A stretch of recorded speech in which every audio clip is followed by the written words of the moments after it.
Hey, good afternoon, everybody. It's KB5 MIQ Big Boy. We want to take a little different approach on today's video. And y'all know I keep this channel specifically for new hams and hams on a budget. Because I've been on a budget my whole career with this hobby. And we're going to get on the subject. Some y'all may crucify me on here in a minute, but this hopefully to help new hams out. And I'm going to, before I pick any of this equipment up and start showing you, we're going to get a little backstory on stuff. Well, why I use what I use and why it's okay to use cheaper gear, in my opinion. I'm not telling you to, not telling you if you got the money to buy the greatest thing, go ahead. Back in the 90s, when I got to be a ham, I was also going to school to be an electrician. And I worked for a contractor for a while, and I branched out on my own as a part-time residential commercial electrician and run that business for close to 10 years. And I always use good tools. I use Klein electrical tools. And I also always bought professional or industrial grade cordless drills. Usually Craftsman, but I bought the professional and industrial grade drills because I used them every day. And if you're going to use something every day, it doesn't hurt to pay a little extra money for something like that. Now, I don't do electric work anymore. I don't buy the good ones. I buy Harbor Freight $20 drills. And they do just what I need them to do. And when they break, I chunk them and go buy another one. And they really last pretty good for a $15, $20 cordless drill. I don't know if we all figured out where I'm going with this yet, but we're going to actually talk about the dreaded Baofeng handhelds. And you guys trying to get in here on a budget. And to give you a little history of how much gear prices has changed through technology or whatever. Earlier video I talked about, and I got into this hobby in 91. One of my ham radio buddies had just bought a ICOM 2-meter 440 dual band handheld. It was as big as 2 bricks end to end. And I know he gave an excess of $5 for it back in 91. All right. My first handheld was a dumpster diver Yaesu 2-meter talkie that I got used at Hamcom in Arlington, the very first one I ever went to. I used it for a lot of years. It worked fine. I had $50 in it, and I ended up buying a hand mic for it. And I made another deal on a 25-watt amp I hooked up, used it at home a lot. So, and it worked for a lot of years. Hey, Ham Radio Cat. Aaron, old buddy, my #1 fan, old Ham Radio Cat, made the scene here today. You keep hanging out on the radio with your dad, okay? Well, in Arlington, Hamcom, on Arlington, Texas of 2000, I decided to purchase another talkie. My old Yaesu had died. I give $200 for a Rexon dual band talkie with 2 NiCad batteries, 1 extra capacity battery. Absolutely the worst radio I ever owned in my life. The battery life on them was horrible from the get-go. It was a beast to program. I didn't like it. Well, life went on, raising kids and stuff, and I honestly don't use a talkie much. I even didn't then. I sold some gear in 09 and bought a Yaesu FT270, which is an excellent talkie. Ruggedized, military ruggedized talkie. Give about $100 for it. Still got it. The battery shot on it. I got the DC adapter. It's in my pickup, hooked up on a mag mount. That's what I use for a mobile rig and pickup. Works fine. So, having said all of that, we'll tell off on WD5HKV also in this. In fact, him and Cody's ones get the ideas for these videos, and it was HKV's idea for this one in particular. The other night, we have our nightly 10-meter round table. He hadn't been able to attend it much here lately due to grandkids playing baseball, which grandparents got to go to that. But he told us, he said, hey, I'm going to take my handheld with me, and he was in a local town that W5DLX lives in. He said, I'll see if I said, Big Boy probably can't hear me, but I'll see if you can hear me. All right. Well, Cody and I were on 10 meters, and Jeff come up on the simplex, 2 meter simplex frequency. And I could hear him breaking squelch, but I couldn't understand him. But Cody had a good copy on it. He said, wait a minute. We'll run up here on top of the road bridge. Well, there's a major highway intersection there. It's got like a 22, 23 foot in the air bridge. He gets up on top of the road bridge on simplex, and as the crow flies, it's every bit of 11 miles from me. He went full S9 on Cody. Cody's probably 3 miles from him. And he was S2 full quiet on me. Well, Cody and I automatically thought he was talking on his Kenwood. HKV bought one of them really nice Kenwood. Got APR on it and satellite capability, really high dollar talkie. And we thought that's what he was on. He comes up on the 10-meter net the next night and says, hey man, I was on my bail phone. I said, we never knew it. So, key to bail phone is just don't tell people you're using one and nobody will ever know you got one. But he suggested we talk. I show a little bit about the differences of bail phones and a few of the accessories I've got. And I'm going to try to show y'all my chirp programming page once again and see what make a little better video of it. Okay, the basic bail phone is the UV5R. $24.95 on Amazon as of the other night that I checked. This is the cool camo version. I think I had to give $5 more for. I've had this for a couple of years. Works fine. And I will say this about these bail phones. They've got excellent batteries. They all come with a charger. I got them right here. Drop-in chargers for the bail phone. Works great. You will need to get you a separate order of a programming cable. Bail phone programming cable. I made the mistake of ordering my programming cable with the bail phone software. Don't do that. Because it's in Chinese. I never could get it to go to English. So don't do that. Also, bail phone has a really snazzy little hand mic that you can use. Works just real good. And they're very inexpensive. All right.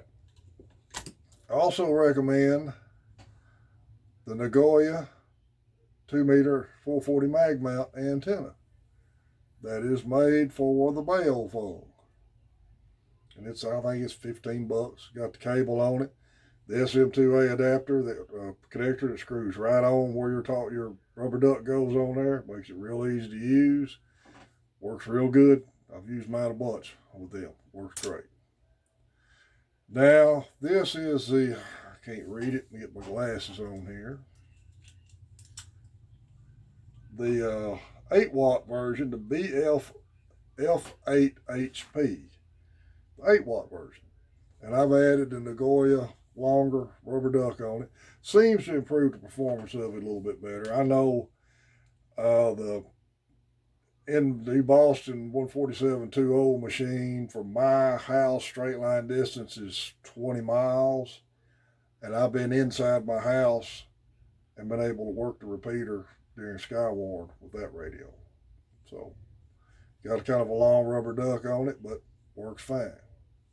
I mean, this one was like a $45, $50 radio. You got your both of them use the same hand mic. Hand mic adapter goes in right here. That's also where your programming cable goes in. I'm not good at the manual programming on these. I think HKV and DLX are. I'm not. I've got mine set up with Chirp, and I program mine with Chirp software. Don't pre-program them much. I don't use them a whole lot, but I do use them. But don't let anybody deter you from buying one of those things. Now, a lot of people are saying, they're illegal to use because they go out of band and all of that. Jeff, HKV and I and DLX talked about that last night. Yeah, they are out of band. They cover 130 something all the way up 174 on 2 meters. And I know they cover the public service part of the band. But here's the key kicker on that. Amateur radios are not type accepted. And when you have took your test and passed your test, you have learned that for the class license you have, that's the only areas you're allowed to transmit in. It's irregardless that this radio will transmit like that. You as a licensed amateur radio operator, it's your responsibility to operate legally in the area that your license covers. So that's a moot point that these things may or may not transmit out of band. I remember years ago at Arlington Ham Fest, there was a guy out there called Mr. Mod, and every ham out there was paying him $50 to mod theirs to go out of band. So I don't know why everybody freaks out about these going out of band. Jeff made an excellent point. You're a licensed amateur radio operator. It is your responsibility to make sure that you're operating in the area of the band you have your license allows you to operate in. So don't let the naysayers fool you on that. As long as they're out there and they're cheap, hey, that's great. They got real good battery life on them, and for $25, if you break it, go buy another one. If you're rough on handhelds and stuff like that. So this video is going to have some splices in it. I'm fixing to stop it and try to film my chirp software programming on here where you can see it better than my earlier video. And well, I'll get back with y'all, and this will be the follow-on, be the next video. This will be hangout. It'll be spliced with this one. Okay, everybody, I'm going to be in the background here talking. You'll notice up here at the top where it says radio. You want to download from radio. And right there you want to say UV5R. Now my radio's on. And you can tell when you're downloaded, the radio transmit light will blink blue and green. Okay. Sorry, my audio visual skills are not the best in the world. Once you get this up, it's going to show up everything that you've got programmed in here. Frequency, tone, PL tones, all the way across the board. A lot of that will auto-populate once you get it. Like I just added simplex frequency here at the bottom, no tone, and all that will just come up like that. Now, once you've got all that stuff added that you want to, and I'm not real good at typing and holding a camera, you'll want to go back to upload to radio, and you'll get the same pop-up window, UV5R, and the radio will go to flashing again just like it's doing. I apologize for shaky screen here, I really do. And it's uploading again.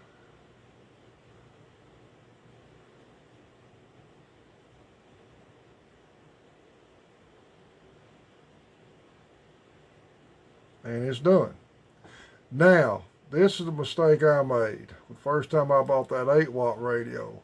When you go download from radio, you have to be sure and change that to whatever radio you're on. Like I had to change it to this one here. So that was a problem I run into. Of course, I'm not very computer literate. And this is an older version of Chirp I'm running, and I hadn't upgraded that. But anyway, it's super easy program to use, and it's a good way. It's a free download. I'm going to pause this. Okay. Well, it's a pretty simple radio. Really inexpensive to get into for 2 meters. If you're trying to stretch your budget and you're really wanting to get on both bands, and you live local enough. See, I live in a rural area. Sometimes a talkie just doesn't work good for using on every repeater. But if you live in a city or close to your local repeaters you like to use, and you want to spend your money on other things besides trying to buy a really good VHF, UHF just to use local, that's a good way to go. And then you can spend some money on some 10-meter gear to get on 10 meters or to practice upgrade for your next license class. I've never said anything about anybody that can spend a lot of money in this hobby. This hobby is what we all make of it, and we can all spend what we want to on it. It's one of the great things about this hobby is there's so many avenues and aspects that we have to enjoy it and spend money on it. And actually, gear is not as expensive as it was when I got in there. It's still expensive, but there is a lot of cases not as expensive as it was. And if you don't want anybody to know you're using a bail foam, just don't tell them it's on the air it's a bail foam. I guarantee ain't nobody gonna know the difference because Cody and myself would have bet money Jeff was on his Kenwoods. So don't ever deter it from that. And look at other options for 10 meters. The 10-meter mobile, single band mobile rigs, if you're still a tech and you're wanting to get on voice now with the band starting to open up a little bit, get on it. Rig up a homemade dipole on 10, you'll have a lot of fun. 10's been opening up more and more. You may be limited to stateside contacts, Central South America, but it all depends on the band propagation. You know, at one time, I'll allow South America's open. Would you look at the distance from here to Argentina?